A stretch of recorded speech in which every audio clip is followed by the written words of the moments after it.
Di rumah datang anak buah Sin yang memata-matai Chang. Dia memberitahukan semua perbuatan Chang. Mereka bertiga langsung bergerak menuju TKP dengan berpura-pura kalau Sin dan Nan didapati menyelinap masuk.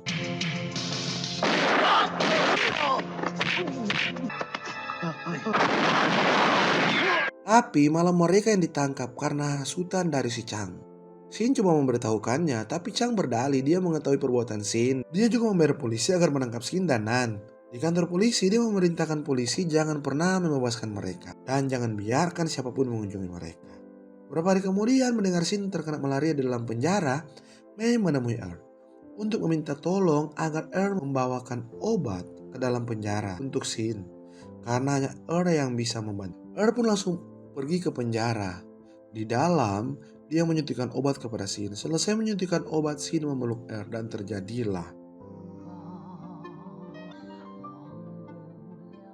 Setelah itu, Chang datang dan memberitahukan bahwa Nan akan dipindahkan dan dipenjara 30 tahun, sedangkan Sin akan dihukum mati. Dia juga memberitahukan akan menyeret istri dari Sin ke jalanan dan memperkosa. Jika tidak mau hal itu terjadi, Sin harus berlutut dan memohon kepadanya. Ketika Sin berlutut dan memohon, Chang mengatakan bahwa semua yang dia katakan tadi hanyalah dusta dan kau dibodohi karena Yan sudah memberikan jaminan untuk kebebasan mereka. Sin dibebaskan dengan syarat dia harus meninggalkan Macau dan tidak diizinkan kembali selama 10 tahun.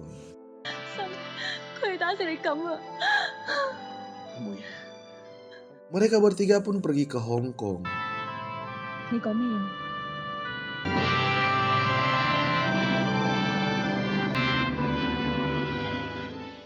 10 tahun kemudian, Sin dan Nan berhasil mengembangkan usaha mereka di bidang properti dan menjadi nomor 1 pengembangan apartemen di Hong Kong.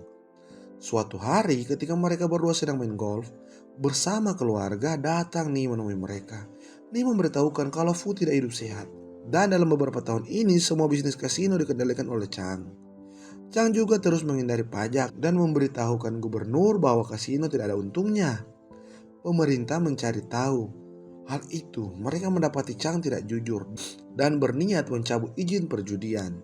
Dia meminta kepada Sin untuk datang ke sana, membuka kasino sendiri dan meminta gubernur agar tidak mencabut izin perjudian. Pada tahun 1961, perusahaan hiburan Macau yang didirikan oleh Sin, Ni dan Nan dibuka. Acara perayaan itu dibuka oleh gubernur. Ketika Sin sedang memakan sambutan, datang Nan dan mengacaukan. Dia meremehkan mereka berdua, tapi Sin mengatakan 90% keuntungan akan disumbangkan ke masyarakat. Setelah selesai sambutan, dia mendekati Fu dan mengajak kerjasama. Tapi Fu meremehkan Sin dan tiba-tiba mobil dari Sin meledak. Sin diam meskipun dia sudah tahu bahwa itu adalah perbuatan Chang. Dia langsung mengusir mereka berdua. Dari situ, Sin berangkat ke Eropa, melobi pejabat pemerintah berbeda. Di sana juga dia menemukan penawaran dari Fu $1 juta, tapi Sin menangkan penawaran itu untuk $1.116. Dan pada tanggal 6 Januari 1962, Sin dan lainnya mendirikan kasino di Macau. Dalam peresmian kasino itu, para pengemis sudah berkumpul di depan pintu sehingga belum ada orang yang datang. Hal itu karena hasutan dari Chang yang mengatakan bahwa ada bom. Dan dia menyuruh pengemis meminta sumbangan di kasino milik Sin. Tapi hal itu tidak meruntuhkan niat mereka.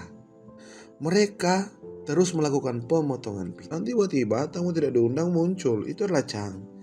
Dia mengajak Sin untuk berjudi. Chang kalah. Dia memberitahukan bahwa di dalam sini ada bom. Namun Sin dengan santai membalas, "Tenang, aku sudah menyediakan asuransi untuk tempat ini. Dan jika aku mati, maka kau akan mati." Raut wajah Chang langsung berubah dan pergi. Sampai di rumah Chang, pengemis yang tadinya di kasino sudah berpindah di situ. Chang menanyakan kenapa mereka ada di sini. Namun datang lemparan batu dari luar rumah dengan kertas yang bertuliskan mata untuk mata. Kemudian dia memberitahu Fu bahwa kau tidak berguna, semua menjadi tanggung jawabmu. Dia juga memukul Fu dan memanas-manasinya.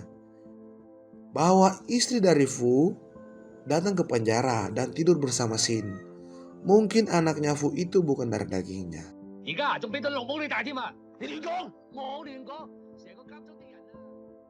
Bisnis kasino pun berjalan dengan lancar berkat kunjungan ke Eropa. Banyak orang asing datang berjudi di Macau. Di sana ada Si dan Nan. Sin mengatakan dia akan keluar dan menyuruh anak buah untuk menemaninya. Tapi karena dia ingin mengulang nostalgia bersama Mei, Sin menjawab, tak usah, biar dia sendiri. Karena dia akan menjemput istrinya di gereja. 你祈禱啦，我不嬲都咁靚仔。做咩擔住把遮啊？有冇落雨？ Perjalanan dari gereja ke mobil, tiba-tiba 快啲過嚟啊！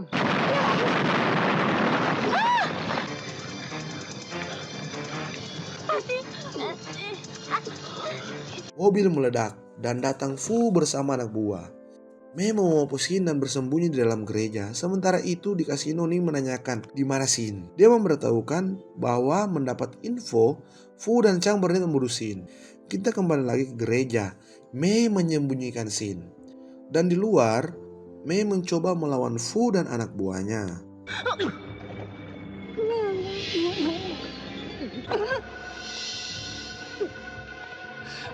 Mei disiksa oleh Fu. Ketika Sin terbangun, Mei sudah tergeletak.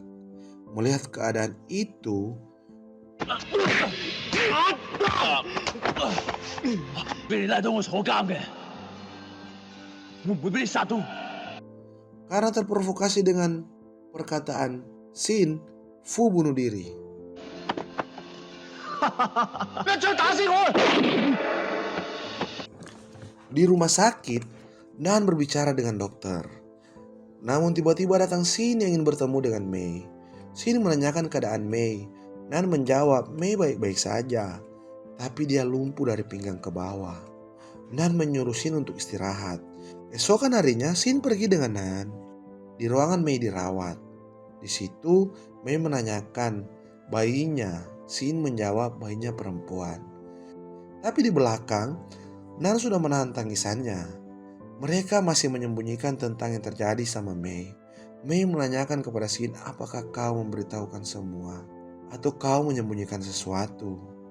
Sin menjawab, tidak. Mei membalas, aku sudah siap. Sin mengatakan balik, semua baik-baik saja. Mei menjawab lagi, kalau semua baik-baik saja kenapa Nan menangis? Air mata pun tertumpah ketika Mei bilang kepada Sin, aku tidak bisa merasakan apapun di bagian bawah. Sin memberikan semangat kepada Mei dengan mengatakan dia akan melakukan segala cara meskipun harus ke Eropa untuk membuat Mei berjalan. 望我啊，我淨係識撈時同埋咩嚟嘅啫。咩都好啦。 Sin memanggil Nan keluar dan mengatakan, aku hampir kehilangan keluarga karena Chang. Aku tak mau dia memiliki hari yang baik. Dia juga menyuruh Nan untuk menaruh $5 juta atas kepala Chang. Karena $5 juta itu semua anak buah Chang menyerangnya, termasuk keluarga dan istrinya. 殺我！